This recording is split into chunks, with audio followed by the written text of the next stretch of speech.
And when I tell people like, hey, make sure your baby is using, they're basing your baby off of the World Health Organization growth chart, they're like, what? Like, oh my God, I didn't know that, there was a whole nother growth chart. So, and even pediatricians, I told pediatricians that, like, I had one client who literally took me on FaceTime to her appointment with her pediatrician.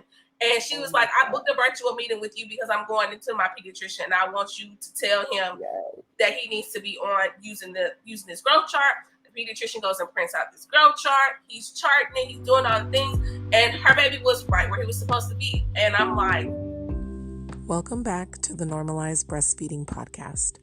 I'm your host, Vanessa Simmons, and I'm excited to share with you our special guest feature for today. Before we get into it, I'd like for you to click that subscribe button below, share this video or podcast, and be sure to follow us on social media. All right, let's go.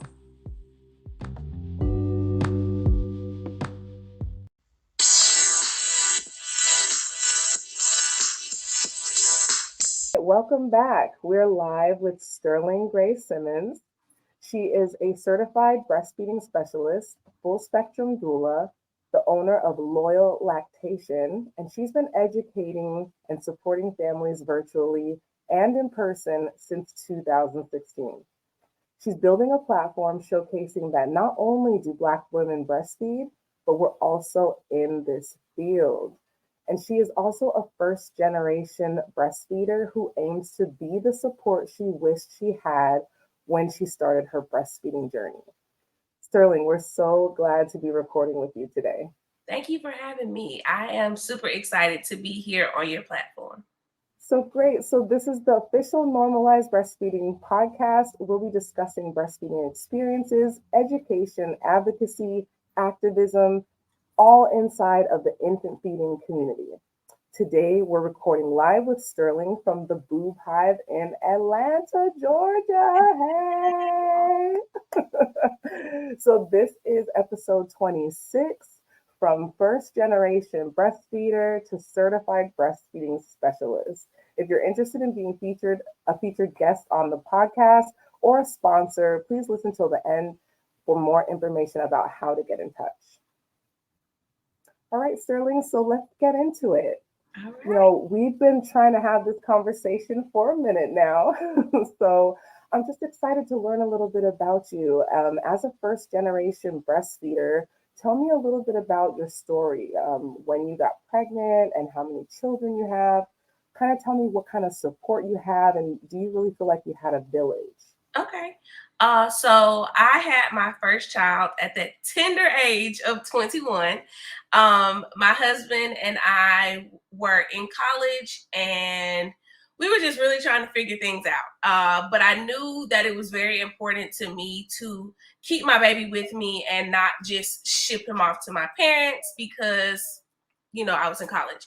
So I wish that I had some type of, amazing reason why I chose to breastfeed, but it was literally just because I was walking through Walmart when I was maybe like 6 or 7 months pregnant, and my husband has 6 brothers. So we just casually, walked down the formula aisle, and I looked at him and I was like, "Oh, this is expensive. How long does this last?" And he was like, "Not long." And I looked at him and I was like, "Well, we're going to breastfeed." Like, that was it. I had no classes. I didn't know anything about breastfeeding. And I was just like, we're going to give it a try. Initially, I planned on maybe doing it for about 6 months. And I was like, oh, I'll breastfeed him 6 months. And then, once he gets teeth, we'll put him on formula. Well, my baby did not get teeth until he was like a few days shy of 1. And then like 4 teeth popped in all at one time, like right before his first birthday. So I ended up breastfeeding him for 12 months. And it was nothing short of a miracle because, like I said, I knew absolutely nothing about breastfeeding. I tell people all the time, as soon as I told the lady in the hospital that I was going to breastfeed, when he was born, they held him up like he was on the Lion King, and they were like, "Here's your baby," and then whisked him out of the room. And I told my husband, I was like, "Go with them. I don't even know what my baby really looks like. Like, follow them, make sure they don't switch my baby or anything. And I had to get 7 stitches. And immediately after I got the stitches, they brought in the breast pump and they were like, "You're breastfeeding, right? Here you go. Here's the pump." And I thought that that's what I was supposed to be doing because, again, I didn't know anything about anything. So they hooked me up to the pump. I was producing so much milk that before we could leave the hospital, I had to send my husband to Walmart to get one of the big igloo coolers because I had filled up so many of the little vials of milk. So I was like, oh yeah, this is great. Like, I'm doing what I'm supposed to be doing. This is going to be awesome. But I basically set myself up for probably like a Guinness World Record book oversupply because I used to pump a gallon of milk every day.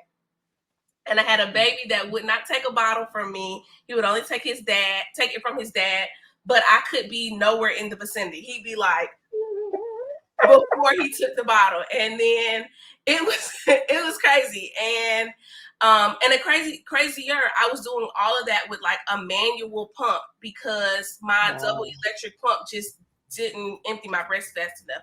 So I would just be like pumping. I went back to school 5 weeks after he was born. So he was born in the summertime and school just started right back. I used to go to class with breast pads from armpit to armpit because I would just be like leaking. Oh my God. I'd be in the bathroom in between classes, like hand expressing, trying to get all this milk out. It was crazy.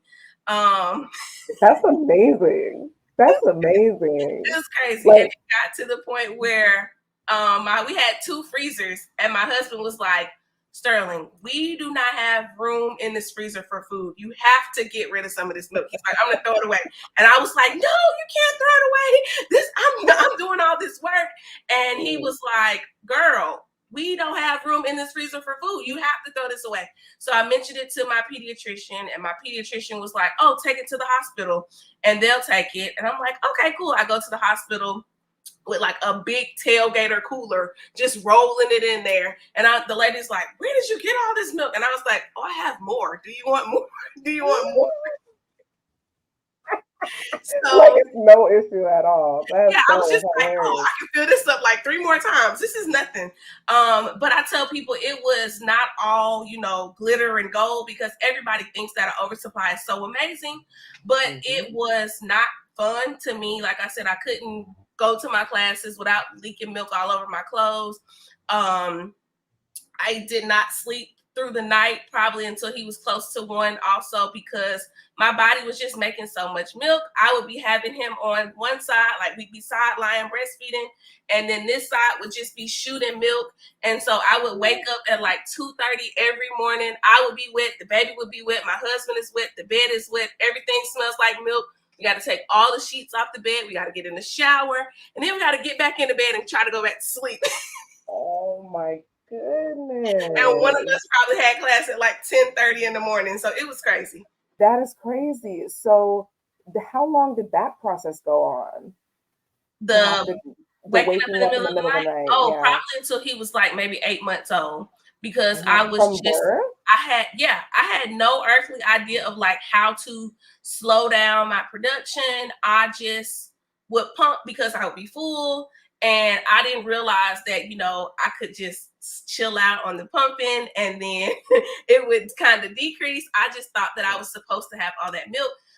It was, like I said, it was cool because I could send him to my parents with like no issue because I was like, "Here's some milk, here you go. I don't have to worry about it. And whatever I send you, I'm gonna fill that back up like tomorrow."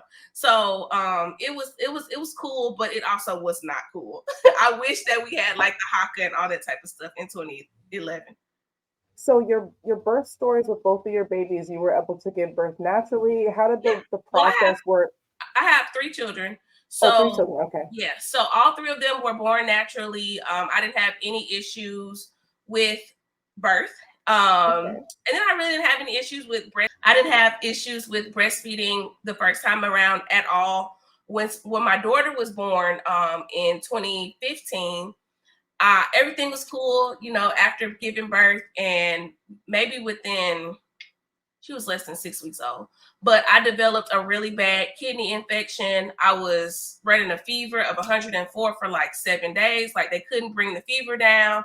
And due to my ignorance, I did not know that I could continue to breastfeed, because I was thinking because I was sick that she couldn't be breastfed. So due to, I guess I have a lot of milk ducts, due to the fact that I have a lot of milk ducts, I had stashed some milk away. So my husband was able to feed her from that freezer milk for a couple of days. But towards the end of that, she ran out of milk. And again, I was not pumping or I wasn't breastfeeding her or anything. So we picked up some formula and I was just like, okay, when I'm feeling better, we'll go back to breastfeeding. But after running such a high fever for 7 days, when I tried to latch her, I wasn't getting anything out. I was like squeezing, nothing was coming out. So I went to my OB and I was like, I really want to breastfeed her. I breastfed my oldest one. I see how healthy he is compared to his formula fed counterparts. I want to do the same thing for her. And he basically was just like, well, I can write you a prescription for this medicine, but you can't breastfeed her if you take this medicine, and you gotta just hope that it works. And I was like, okay, that doesn't sound like that's gonna work for me. And then he was like, or you can go to the hospital where you delivered and go speak to the lactation consultant in the hospital. And I went and I sat and sat and sat, and all she did was give me a recipe for lactation cookies. And despite her only giving me a recipe for lactation cookies, I ate the cookies. I made the cookies and I ate them. But despite that, I was able to relactate and get my supply back and breastfeed her for 14 months without issue after that beginning issue. And by the time I got to the third one, I was already up to par. He was born at the hospital as well. And I did have an incident in the hospital with him where I had to report the lactation consultant because she came in and she was an older white lady. And she was a nurse as well. So she was like a night nurse. And she came in and she was like, Mom, you need to make sure that you give him some formula so he can poop. And I was like, no, he's fine. He's, using the bathroom just fine. And she's like, no, you have to give him a little bit of formula because he'll get jaundice. And, if he gets jaundice, he can die. And you don't want him to lose weight. So, they make formula just as good as breast milk nowadays. So I'm going to bring you some formula in here. And I was like, ma'am, get out of my room. So when the other nurse, when you've had oversupply in your history, when the other nurse came in, I was like, hey, I want that lady's information. I would like to report her because I am a certified breastfeeding specialist, and I'm aware that I do not need formula my baby is not having any concerns about weight. He's using the restroom well. The boy came here 8 pounds and 3 ounces. He never lost any weight. So like, nah, yeah, he was just, I was like, no. And I was like, I want to report her because if I didn't know what I know, I would listen to her because she's in an authoritative position. So I was like, you need to get her some training. She needs to know what's going on. And it ended up where like the whole lady came down that was over labor and delivery. We filed a formal complaint. She was like, I moved her off of this floor. She's on a different floor. They followed up with me for like 2 months after he was born, just still seeing how he was doing. And before I left, like the nurses were coming and knocking on my door and like, hey, I got this lady down there and I just want to make sure that I'm telling her the right thing. And I'm like, oh yeah. And my husband will tell people like this all the time. I had my son on my boob and I'm walking down the hallway like, she's in here. Okay, ma'am, this is what you need to do. And he was like, you don't work here. He was like, you don't work here. Go back in there and sit down. You just had a baby. Why are you in here helping these nurses? And I was like, I just need to make sure everybody knows how to breastfeed their baby. So it was crazy. Right. But yeah, I breastfed all 3 of them. And my youngest one breastfed 23 months. Girl, get that. I am proud of you. And look, this is what's so important for our community especially is the education for the moms themselves. It demystifies what we've always thought breastfeeding was for right. Because in our community, it's always been that white people stuff, that Mm-hmm. slave stuff, right? Yep. And so, even though I'm first generation American, Okay. so I don't have the slave. Well, that's another conversation for another day, girl. I do have the slave history, but it's not Just slavery not in the America. American slave history. Yes, yes. Just a different port. Yeah, mine is in another country, but nonetheless, so because of that, I feel very tied to the story of dealing with slavery in our background. And when we don't have the education in the actual mother, not just in the community, Mm-hmm. in the mother herself, we cannot normalize breastfeeding. Like Correct. normalizing breastfeeding, and this is my personal point of view. Other people might not agree with me, but normalizing breastfeeding starts within the mother, because if we look at society and decide that that's what's going to help us normalize breastfeeding, It's not. we will never normalize It's breastfeeding not. because they don't care, Yeah. right? But in the mother, there is a piece of her that needs this knowledge. There's a piece of her that is longing to know that she has something amazing to That she offer can her feed her family. baby. Yeah. Yes, and it's not just about the milk, right? It's a resource. She becomes a resource in the family, and that it ripple effects out to the children and the husband and everyone in the community, because now they can see, wow, she's able to sustain her baby, Yeah. right? And I so agree with you. A it's hundred it's percent. it's such a deep it's such a deep thing, and so it's just a beautiful thing to see how that transition happens, where when we get that knowledge, we like we come out of this Fog. cave, Yep. yeah, this fog, yeah, and we're like, Wow. whoa, like you Yeah. start looking at the world differently. Yep. Like I got a scholarship to do the lactation education training with UCSD, and that training, a lot of people thought, oh, she's going to open up her own practice, she's going to do her own thing.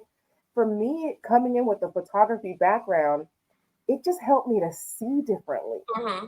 It helped me to look at moms and see, like, okay, this is what they're dealing with in their journey. These are the pictures we're taking. How can we take this story and help her to find peace with it all? Yeah. So I think that that's just a really, really beautiful thing. I think that's a great lens to come from, because not only breastfeeding isn't always breastfeed under waterfalls with your beautiful flowy dress on. Like, it's absolutely In not a that. mermaid tail. There are days, there are days when you're just like, I am sleep deprived. Like, this baby was on me all night long. I am exhausted, but I still have to get up and do these other things. It's a lot. But Right. it's part of being a parent regardless, because whether I was breastfeeding or I was formula feeding, I was going to have to get up and feed that baby when they wanted to be fed. So to me, it was just mastering the art of side lying and laid back breastfeeding. And I was like, I'm going to sleep. I don't know about y'all, but I'm a Sagittarius and I prioritize sleep very highly in my life. And I cannot function if I am tired. So I was like, we're going to figure this out. I remember vividly with my first one, I bought the crib, we had everything set up. It was cute, nice, and they're telling you at the hospital, don't sleep with your baby, blah, blah, blah. We brought that boy home. The first night, I was like trying to put him in the bassinet, bring him back, put him in the bed. After the second night, I was like, he's sleeping in bed with us. Like, Mhm. I was like, I didn't know anything about, co-sleeping, but I did know that, I could keep him on my breast and he could sleep and I could And you sleep. can sleep. And I realized I slept much lighter, with him being around anyway, because even when he was in the bassinet, I was still waking up to look at him and make sure he was breathing and all that type of stuff. I could do all that right there with him right beside me. So that was it for me. I was just like, okay, this is cute, but we're gonna sleep. He's gonna sleep in the bed with us. I love it. I love it. Okay, so who would you say was your number one supporter? I'd have to say my husband. Okay. He was my family was not very supportive of me breastfeeding. Like I said, I'm the first one to do to do it. Neither one of my grandmothers breastfed. And I find it. I always said it's very important for me to talk about this. My father's mother. My dad was born in 1958, and she is an educated woman. She was a teacher. Like Jack and Jill, parent, you know, all that type of stuff, like upper echelon Black people. Wow. So she said that when she was having children, that I guess, you know, they were fresh out of the, you know, slavery type stuff. And, you know, in the Jim Crow South, we're from Mobile, Alabama. So, you know, we're right there. And she said that the way formula was being marketed then was to tell Black women that it was only for poor women to breastfeed. If you couldn't afford formula, then you breastfed. So like breastfeeding was associated with being poor, with being like dirty, with being like oppressed, while we're trying to get you over here with the good stuff and get you off this oppression. So she was like, you know, I don't know why you would want a baby sucking on you when you can just make a bottle. And I'm like, why would you want to give your baby a bottle when you got milk right here? So my mom actually was like, I think you chose to breastfeed because you didn't want us to keep the baby, which, like I said, ended up not being an issue because I was like, here, take the milk. You can take him with you, take the milk. And my mother's mother was just like, oh, that's nasty. I wouldn't want anybody sucking on me all the time. That's gross. And looking back at it, you know, my dad's mom and I have had this conversation. She's just like, you know, I see how healthy your children are. I see how intelligent they are. And I know that some of that has to do with breastfeeding. And she's like, you know, I wish that I had known what you know, or I wish I would have at least tried, you know, to breastfeed when she had my dad. My dad had asthma his whole life. So he was like sick. We lost him last year in June to cancer. And when we were talking about, when we found out that he had cancer, I was breastfeeding my youngest one. I was like, Daddy, I got this milk for you. You know, you can have this milk. You can have this milk. And my grandmother was like, oh my gosh, like breast milk is just so magical. I wish I would have, you know, given that to him. So it was one of those kind of hindsight is 2020 type things. She was just like, you know, maybe if I had breastfed him, he might have been healthier. He might not have been as sickly as he was. So he basically was in kind of like a hindsight is 2020 type deal. She was looking back at it like, maybe if I would have breastfed him, he would have been healthier. Maybe he wouldn't have had to deal with asthma the way he's dealing with it. Especially when I broke down the facts and I told her, like, you know, breastfed babies are less likely to have asthma. You know, they're less likely to have certain types of cancers. So, you know, she kind of looked back at that when I was offering him the breast milk. Awesome. I'm gonna put my phone on do not disturb. I apologize about that. All the back and forth, I was like, oh, I totally forgot to do not disturb.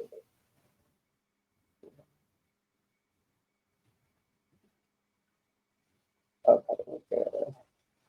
My husband was definitely the one who encouraged me, I guess, to keep breastfeeding. And the more versed he got with breastfeeding after, you know, after me breastfeeding the first child, by the time we got to the third one, you know, people would be like, oh, his friend group started having children, and he would be like, y'all better get with Sterling so she can help your girl breastfeed. And he would be like, bro, you need to make sure you take a breastfeeding class. And his friends would be like, I don't need to take a breastfeeding class. That's her. She's going to be doing that. But he's like, no, you know, sometimes I had to help her with positioning, and sometimes I had to turn the baby this way and do certain things like that. And even with me knowing probably more than your average person, sometimes he was the person that I needed just to have an extra set of hands, because I was like, you know, dealing with a newborn, I've never wanted to be an octopus so bad. I'm just like, I need 8 arms to do all these things. So he was definitely a set of extra hands, and he was good for that side eye when somebody was looking and getting ready to say something, because I'm not a cover up and breastfeed type person. I'm like, you're gonna get this boob, and do you want my baby crying or do you want me to feed him? Which one do you want? that part, and it's interesting to me. I think that this is also another conversation that we haven't really had in the community, right? Like, we talk about fathers being a great support and all of that, but I'm just going to go ahead and put it out there. How much has being married changed your experience in regards to the women that you help that may not be married when you look at it from that perspective, being married and having that not just support, but that unconditional, Yeah. always reliable support person who could be there and help you no matter what. Like how does that compare? I feel like I can probably speak on that from both lenses too, because at the time when I had my first two, we weren't married. But we, with my second one, we were living together. With the first one, we were still like in the same like student complex, but like opposite. So we did a lot of spending the night and things like that, but we weren't like living together until he turned about a year old. But I have those experiences of sometimes he wasn't there and I'm like, I have to figure this out. But I also have those experiences of him being in the house with me and saying like, babe, I need you to go get this. Can you do this? Or, hey, so and so's coming over here. Can you help me out with this? I always joke because I tell him with moving, anytime we had to move, I've always had a baby, and I could just be like, "Oh, I got to breastfeed." So I'm like, "Oh God, if we ever have to move again, that means I actually have to help you move." I was like, you need help? Like, I don't want to do that.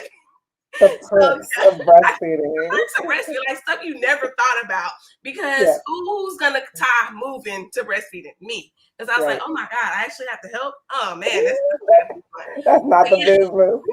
I feel like I've been on both sides of it, and there have definitely been benefits to having him there. But even if it's just for water, because I would be like, I am a desert throat. Just be like, I need all of the water. Like, go get me something to drink. I remember with my first one, he was like, when you gonna stop drinking like you're pregnant? And I was like, I don't know, but just go get me some more water. So yeah, it definitely is beneficial having somebody that you can kind of bounce it off of, whether they live there or not. Kind of share the responsibilities. And it doesn't have to always be your spouse. It can be your friend. It can be, your mom, just somebody who's going to help you and kind of help you go through whatever it is you're going through at that moment in time without judging you and saying, just give that baby some formula. Exactly. That's so good.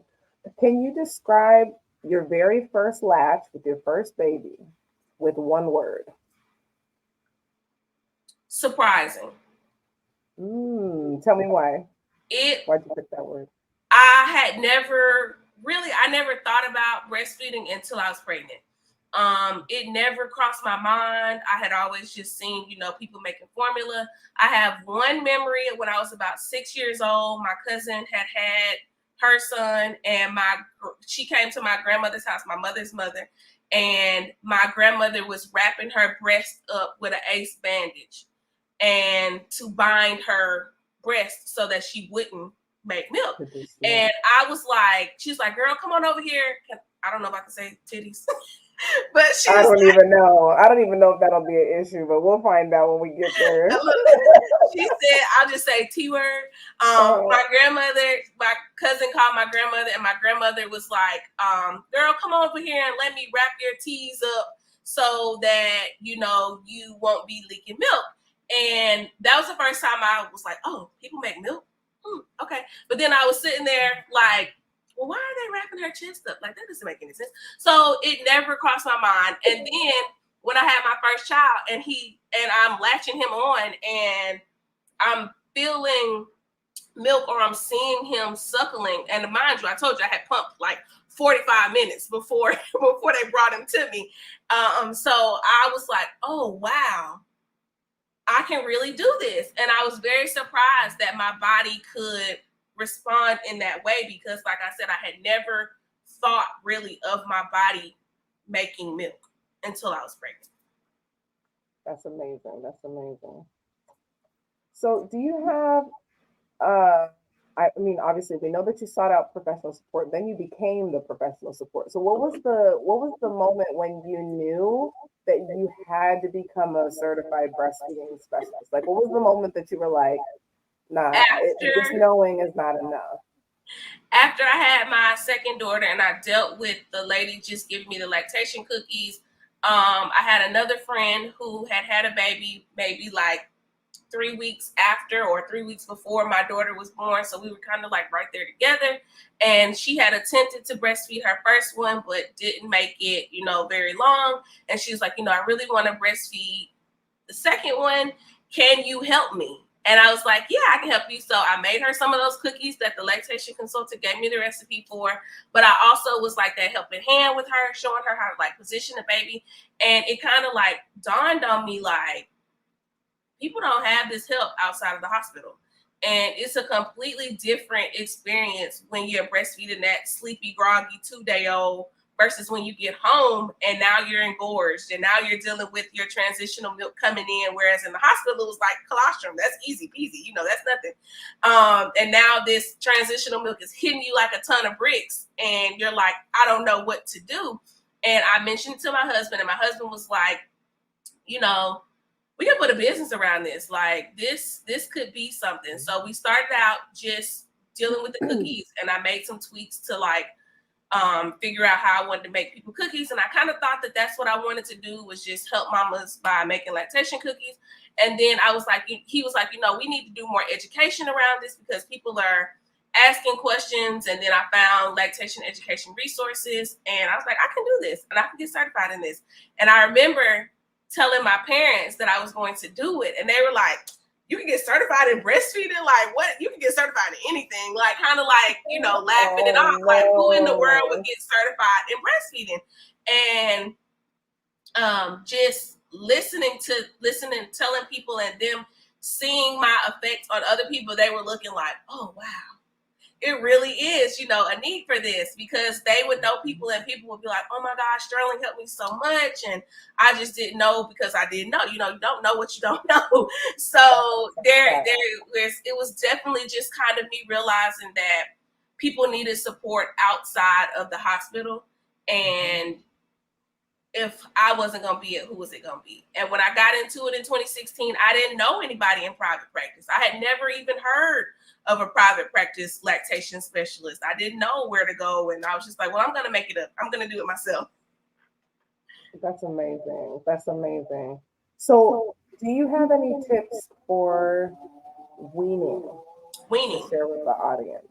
Yeah. So I would tell you to commit to it. Do not go back and forth and play with it. Like it's one of those things that you want to really be prepared for. I think something that a lot of people are not prepared for that kind of just knocks them off their feet, especially if they have breastfed past a year, is the emotions that come with weaning. I don't think that people realize that, one, it's hormonal. So, your hormones, but two, it's like one of those things where you just are like, okay, I'm tired, I'm ready to wean. And then now you're like, oh my God, my baby doesn't need me anymore. Oh my gosh, my baby's growing up. And then now you kind of have to battle with that while you're also telling yourself you want to wean, but then the thought in the back of your head is like, but do I really want to wean my baby? So I would definitely say kind of be prepared for that and make sure that you are, let me start it over because that was a big hiccup. That's okay. Take your time. I'm going to pull my, I was like, what? I just could have just pulled my computer closer. Like, what was I doing all this time? Like, all right. Anyway, go ahead. I know I'm going to look crazy later on, but I don't care. You're fine. Just kind of be prepared for those feelings and make sure that that's something that you want to do, because you don't want to go back and forth with, I'm going to wing you and then now I'm not doing it because this is going on. I would also say do not do it during any other major life shifts. So moving, divorce or, anything like that. Make sure that everything is pretty much going to stay the same outside of weaning. And this is again for babies that are older than a year old. I don't really have too many tips on weaning before one, but so I'm going to kind of take my narrative that way. I would tell you to do it slow. Do not think that you're just going to stop producing milk overnight. Don't rush your body.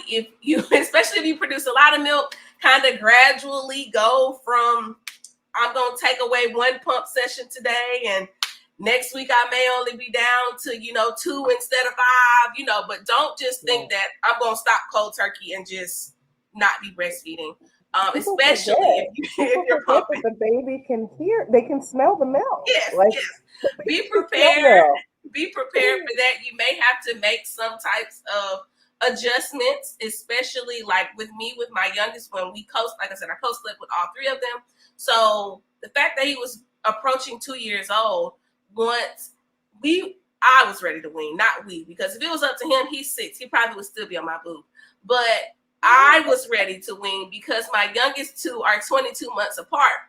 So I had been pregnant, breastfeeding for like 4 years. And I was like, I am tired. I don't want to do this anymore. So the fact, once we got there, I told my husband, I was like, hey, we're getting ready to wean him. We have to figure this out. So with my older 2, I just sent them to my parents for a week and a half. And I just kind of gradually stopped pumping before they left and, just took my time with it and didn't have that. Now, with my youngest one, my mom and daddy had decided that they were too old and they didn't want to have a toddler for a week and a half by themselves, trying to get him off of milk. And I was like, oh my gosh, I actually have to like wean him myself. Like I have to do the hard work. So we've worked on, I set timers. I had Alexa, so I'll be like, Chase, Alexa, set a timer for 10 minutes. Chase, when this timer goes off, we're done breastfeeding. And he'll be like, okay.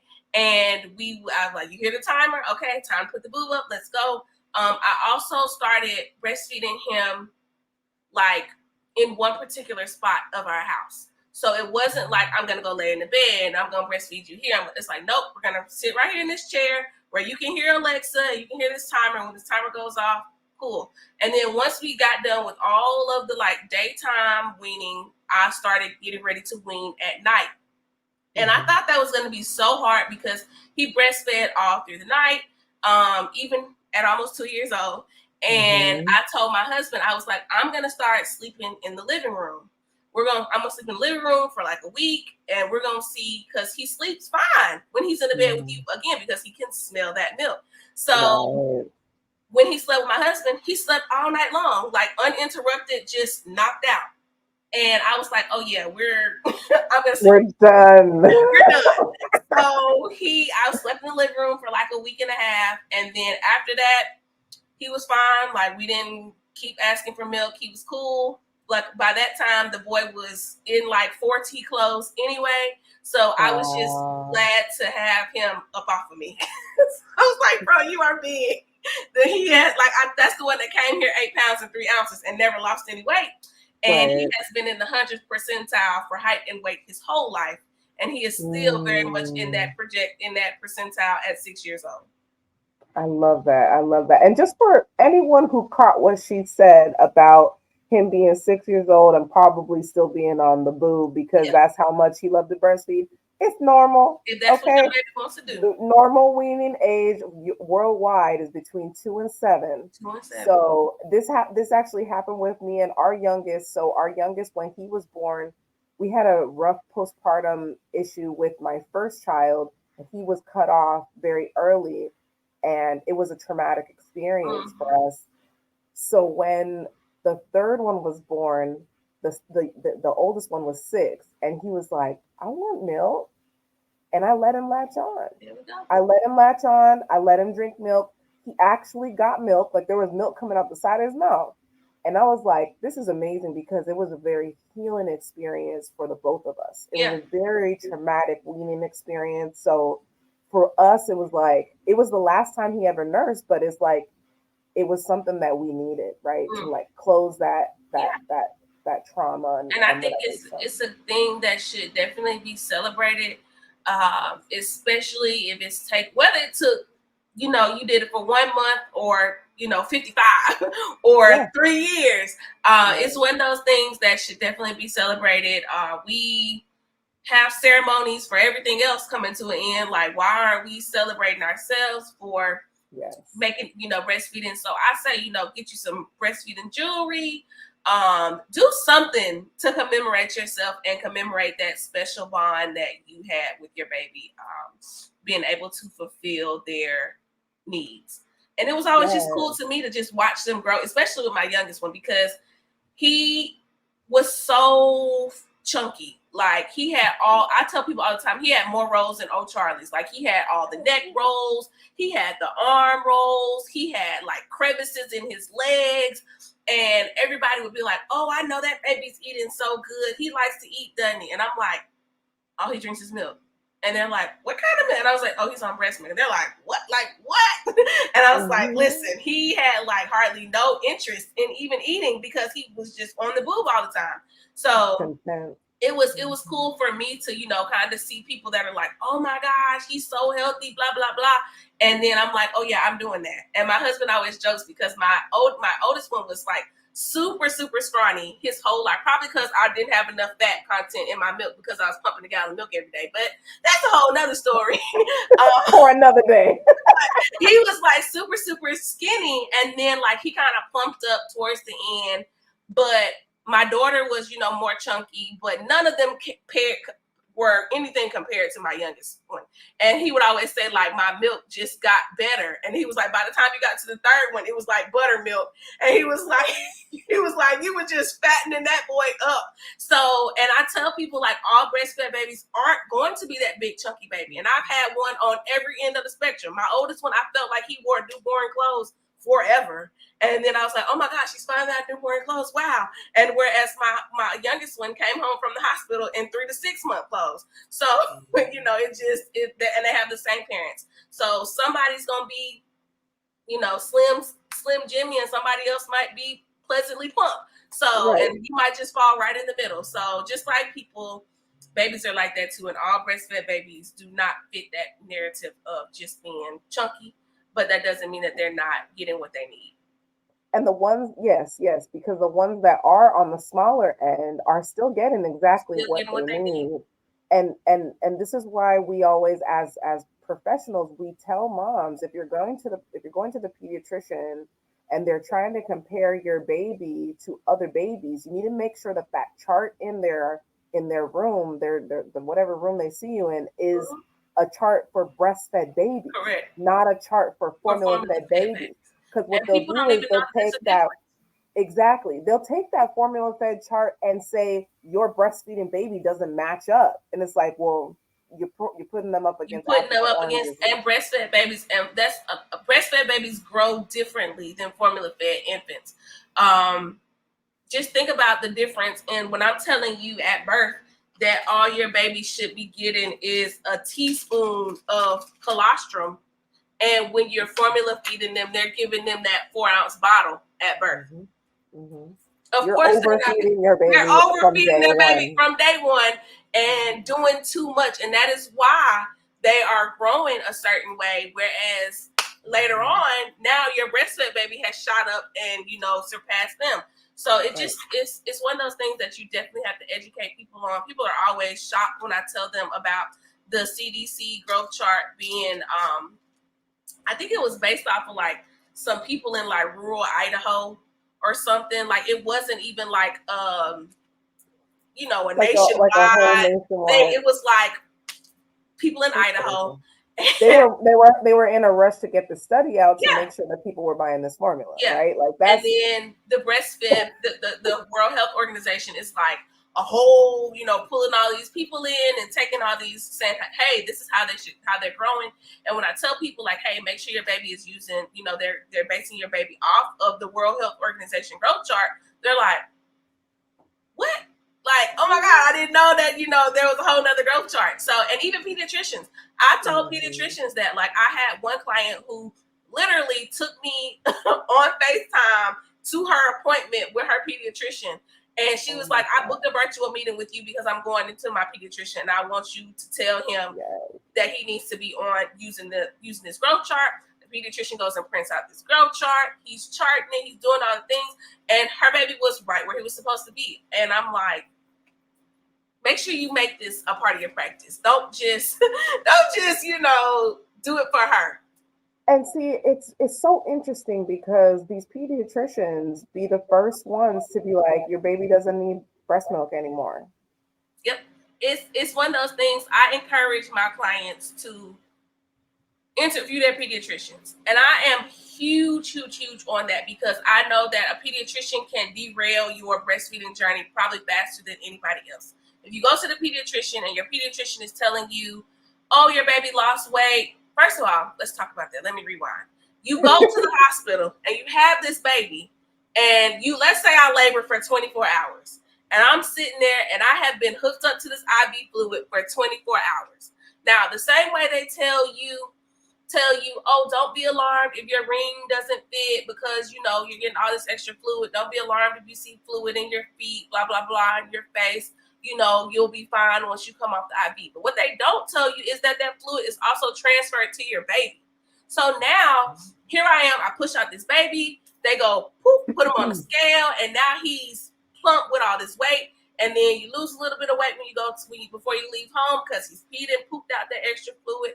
Now he goes to the pediatrician, and the pediatrician is like, oh my God, he's lost all this weight. When really all he lost was the fluid that they pumped into you. And then now your pediatrician is telling you, oh, your baby's lost too much weight, blah, blah, blah. And they're not giving you that 14 days to get back to birth weight. They're telling you, oh, supplement. And then when you're thinking, oh, my baby's not gaining weight, let me go on and do the supplementing. And what they don't tell you is that you still have to pump as if your baby was on your breast. So then now you have this whole subsect of women who are out here telling women that, oh, my supply just dried up. But what they don't tell you is that they incorporated formula, and you have to move milk to make milk. So if I'm giving you formula and now it went from me giving you 1 bottle a day, next week I'm giving you 4. The following week, oh, we're on 8. Well, dang, I'm down to only breastfeeding them 1 time a day. Oh, my milk just dried up. And now people think that is something that just happens all the time. But it's really because your pediatrician planted that seed in your ear and didn't educate you and tell you that you still had to pump. And I tell people all the time, I have seen several studies showing that most pediatricians only have about 3 hours of breastfeeding education while they are in medical school. So I use this analogy all the time. If you hear a knocking in your car and you pull up to a mechanic and they got a big sign that says, I took 3 hours on how to fix your car, you're going to back your car out of that mechanic and be like, let me go find somebody else that's more knowledgeable. So take that same energy and interview your pediatrician and find somebody who is going to be supportive and educated. And you go in there and you say something hurts, like your latch hurts, and their first instinct isn't, oh, give them some formula, or hey, your baby's not gaining weight, oh, do this. And you're like, well, can you show me? So pediatricians can definitely derail your breastfeeding journey really, really quickly. So it's important to find one that's going to support you. Definitely. So did you experience any, oh, I'm hearing the echo again. Did you have to turn me up? Was I too low? I didn't turn it up. I'll turn it back now. I'll turn it down some more. I haven't touched it. Okay. Okay. It might just be it might just be I don't sound like I'm echoing to you. Okay. It might just be the feedback because I have Bluetooth on, so who knows? Hopefully it's okay. All right. So did you experience any perinatal mood disorders like postpartum depression or postpartum anxiety? I experienced postpartum anxiety with my first one, but I did not know that's what it was. All I had ever heard was postpartum depression. And I was like, no, I love my baby. I don't want to be separated from him. No, I'm fine. But later I realized that I did have a lot of postpartum anxiety because I would, this is crazy. I came home, the day I came home from the hospital, I had to get like 8 stitches before when he was born. So my husband had put him on the sofa and I was like walking over to the sofa, but I was like walking really slow. So he, is coming over there to try to like assist me to get on the sofa. And my baby literally like rolls and falls off the sofa. Like the day he came home from the hospital. And I cried. I cried for like 3 hours. Like, I'm such a bad mama. My baby just got here. I mean, he fell on pillows, but I still was like, It's I the was end like, of the world. it's the end of the world. And like, he was like, you have got to stop crying. Oh, shoot. He was like, I don't know where it went. It just jumped to the screen. Okay. Okay. he was like, you have got to stop crying. And I was like, I can't. I'm a horrible mom. How am I supposed to keep this baby alive? He fell off the sofa the day he came home from the hospital.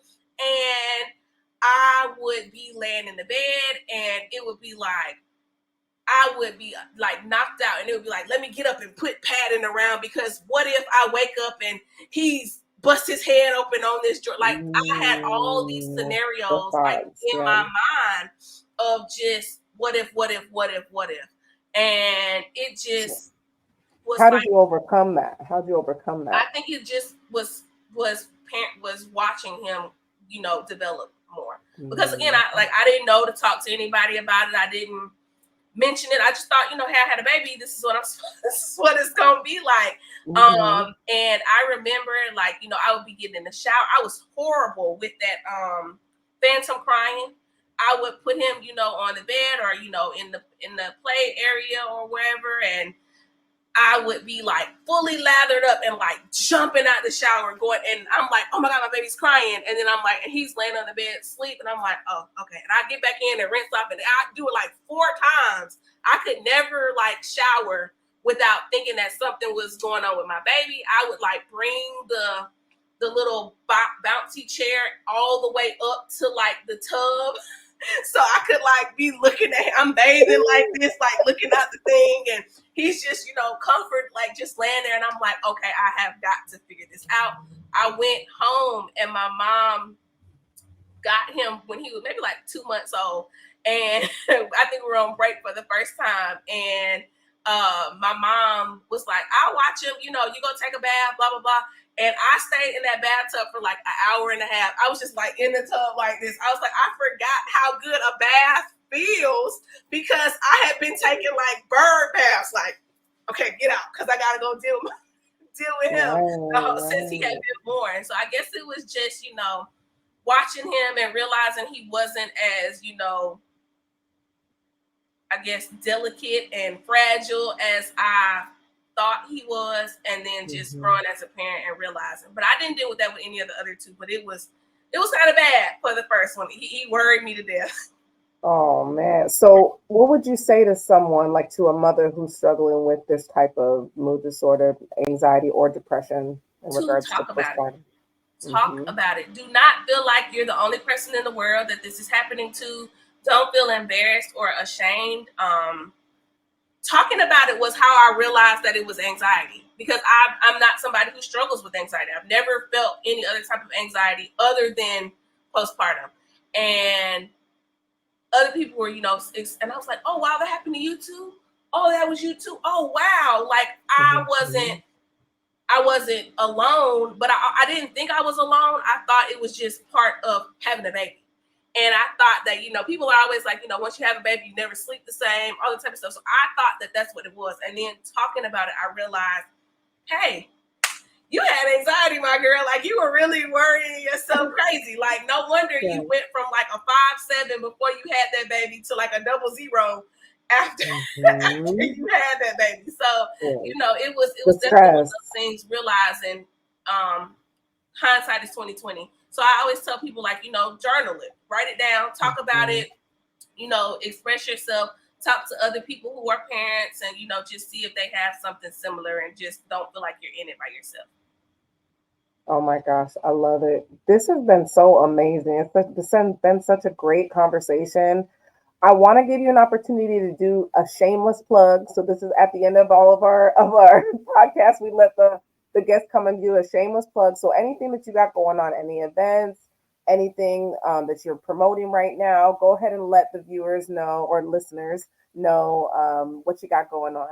Okay, so I'm not sure when this will air, but I am having my 4th annual Golden Bowl Breastfeeding Awareness Walk. It is taking place August 27th in Stockbridge, Georgia. It is my one big event that I do every year during It is my one big event that I do every year during Black Breastfeeding Week. It is a way for people to kind of find that community that I wish I would have had when I was a first-time breastfeeding mama, but also connect them to companies and resources that they may not know are out there, like prenatal chiropractic, postpartum massage, herbs, things like that, that people may not know where to get that type of support or those type of products from.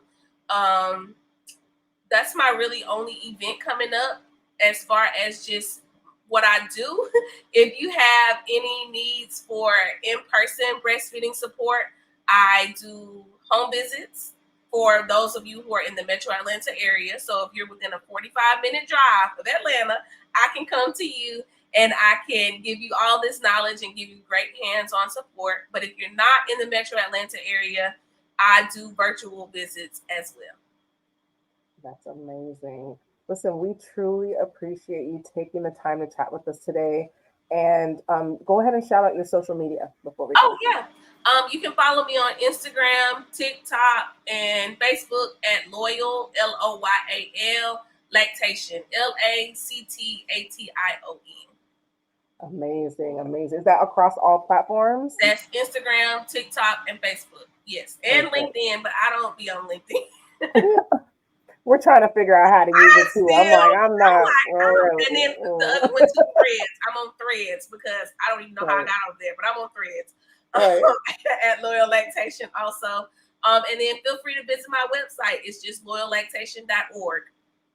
Amazing, amazing. Well, thank you so much. We appreciate you having you on today, and we hope you have a good rest of your day. I surely will. Thank you very much.